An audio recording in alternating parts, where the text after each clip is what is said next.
Antes de comenzar a hablar propiamente del establecimiento de la agenda setting, es importante conocer el contexto histórico en el que se comenzaba a desarrollar.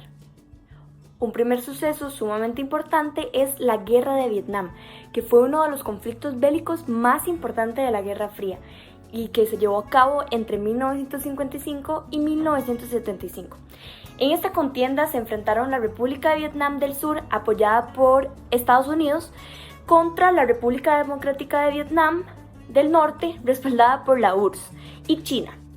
Esto con el fin de impedir la unificación de la nación en un Estado socialista. Bien, a pesar del apoyo financiero y militar por parte de Estados Unidos, este conflicto representó una de las mayores derrotas bélicas en la historia de este país, generando una avalancha de críticas al interno de la nación. Y ustedes se preguntarán, ¿qué tiene que ver esto con la agenda setting? Y es que a causa de esto se vivió por primera vez este fenómeno de la agenda setting, cuando los medios de comunicación estadounidenses bajo el mandato del Pentágono censuraron imágenes de las manifestaciones en contra del conflicto y de las bajas de la guerra, para evitar así represalias contra el gobierno del momento. Siguiendo también esta línea tenemos otro suceso que es el tema de la contracultura o los movimientos contraculturales, los cuales surgieron a partir de una América dividida justamente por esta guerra de Vietnam, en donde la revolución que se llevó a cabo no fue simplemente en el ámbito político, sino también a nivel educativo, espiritual, artístico, entre otros. La contracultura, en términos generales o a grandes rasgos, significa negar valores y estilos de vida socialmente impuestos y generar a través de acciones y movimientos o expresiones colectivas relacionadas al arte y la cultura, respuestas y rupturas que trascienden un modelo institucional. Esta institucionalidad repele la contracultura, ya que esta deja en visto las carencias de la primera. Es decir, por eso el gobierno, en conjunto de los medios, exponía a las personas que promovían este movimiento como jóvenes inadaptados, con problemas con la ley, por consumo de drogas o por incluso sus gustos musicales.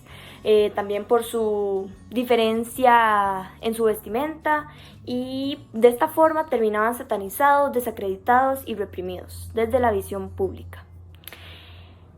Aquí la agenda setting se inserta en el sentido de que la contracultura señala y rechaza la sociedad civil, ya que considera que esta es manipulada por los medios de comunicación, por el tipo de agenda expuesta anteriormente. Este debate ideológico ha generado que la contracultura se convierta en un fenómeno político en donde los medios vuelven a tener ese poder en orientar el discurso con la realidad. Y por último, otro caso en donde se evidenció por primera vez el uso de la agenda setting fue en el escándalo de Watergate. Un suceso que desveló cómo el presidente Richard Nixon promovió y dirigió un plan de espionaje en las oficinas del Partido Demócrata de cara a las elecciones presidenciales de 1972. En este caso, los medios de comunicación jugaron un papel sumamente importante al no orientar la discusión ni la reflexión del electorado respecto al escándalo, provocando que Nixon fuera reelegido como presidente, únicamente para que 2 años después se convirtiera en el primer y único mandatario que renuncia a su puesto a causa de la repercusión pública, una vez que la agenda se debilitó y la verdad empezó a llegar a los oídos de la población.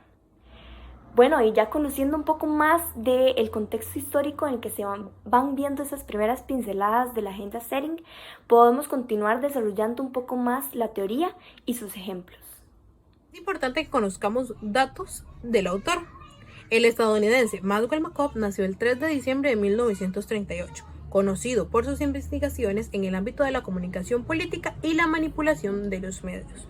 Es considerado uno de los padres de la agenda setting, misma que postula que los medios construyen y proponen una agenda temática.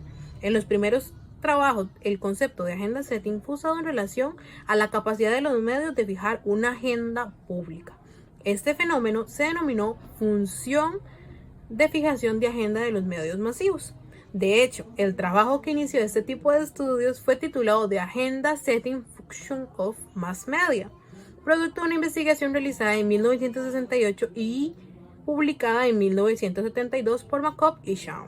Investigaciones posteriores comenzaron a referirse a la agenda setting como una teoría y no solo como una función. Quienes controlan o inciden en esa agenda pueden hacerlo en la decisión pública y en qué se visibiliza o en qué no, diciendo cuáles temas son relevantes y cuáles no. En los años 70, la agenda setting se manifiesta en lo que se publica tanto en prensa, radio y televisión. La teoría de la agenda setting se divide en dos niveles. El primer nivel, printing, y el segundo nivel, framing. La agenda setting, o la teoría de la manipulación de los medios, expone la forma en que la gente ve el mundo, comparándolo con la manera en que los medios llaman la atención del público. Primeramente vamos a hablar del printing, y es que esto hace alusión a lo que se va a publicar en la agenda, pero lo que no se va a publicar en la agenda es lo que no es de interés público y simplemente se va a separar de ella, por lo que muchas veces es recomendable decirle a la población que debata estos temas, de lo que los medios quieren que esto sea un foco de atención. Por su parte, el framing, que sería el marco o enmarcamiento en inglés, es la forma en la que se orienta la noticia y la temática de esta. Un ejemplo de esto es el cine, que es el tipo de enmarcamiento que nos hace creer, bueno, primero que todo se está pagando por arte. La pantalla nos muestra una realidad en la que nos vamos a sentir identificados y una vez más van a creer que tienen la verdad absoluta. La teoría de la agenda setting nos da un significado de efectos ilimitados, que es la capacidad con la que se encuentran los elementos interactuando, y la información llega de manera directa a las masas. Este tema, esta teoría propuesta por McCombs, habla de una omnipotencia a las noticias que recibe. No tienen ninguna capacidad, sí la tienen, pero claramente hacen los medios creer que no la tienen, siendo inerte a la noticia que recibe, sin hacer ningún tipo de cuestionamiento o de análisis a lo que están recibiendo.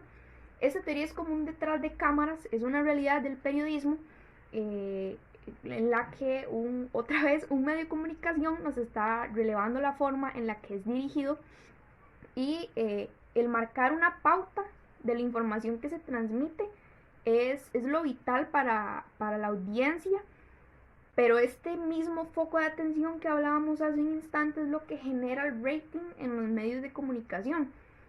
Mientras que la televisión y la radio expongan temas de interés público y sean focos o centros de información que generen un tipo de conflicto, algún tipo de interés o algo que se debata, es lo que genera el rating en los medios de comunicación. Logrando hablar de los efectos de esta teoría, puede influir cómo opinan y cómo debaten, alteran su percepción de las percepciones que he hablado reciente. Aunque también hay una gran cantidad de población que no caen en estas noticias, sí se cuestionan y sienten, también nosotros al estudiar esta teoría, que no todo el tiempo los medios de comunicación tienen razón, y la mayoría del tiempo no es así. Y finalmente, la agenda setting permite medir los efectos sobre el pensamiento de las personas, cómo éstas influyen, cómo se desarrollan en los temas, cómo ellos comprenden el mundo, porque no están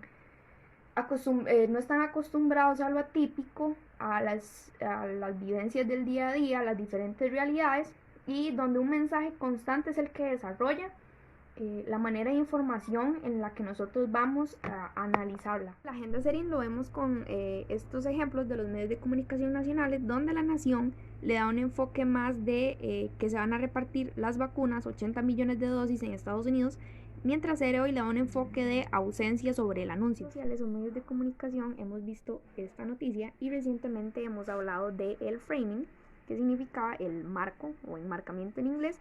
Y es que al parecer se quiere desviar la información, que es lo que importa, son los juicios. Los que amamos los deportes tenemos a El Chiringuito y a Maynor Solano, que claramente no los voy a comparar, pero vemos como Maynor Solano acepta que Mbappé no quiere jugar con Messi, y como en El Chiringuito se da un tipo de periodismo de opinión. La teoría de la agenda setting nos permite entonces determinar que, más allá de los intereses de las masas, se busca exponer la realidad desde distintas dimensiones con el fin de abarcar gran parte de la población. La agenda setting, en síntesis, hace referencia no solo a la priorización de los temas que van a tener más exposición, sino también a los aspectos que se profundizan con la cobertura de los medios de difusión. Es decir, los temas deseados se promueven según los intereses del medio de comunicación. Por lo que podemos decir que la agenda Setting pretende medir los efectos directos sobre el pensamiento y percepción de las personas en los asuntos públicos y la forma en la que se entiende el mundo, más allá de sus vivencias y realidades, en donde el mensaje y a lo que se está en constante exposición moldeará no solo la forma en la que piensa, sino también en la que se desarrolla y la manera en la que se analiza la información.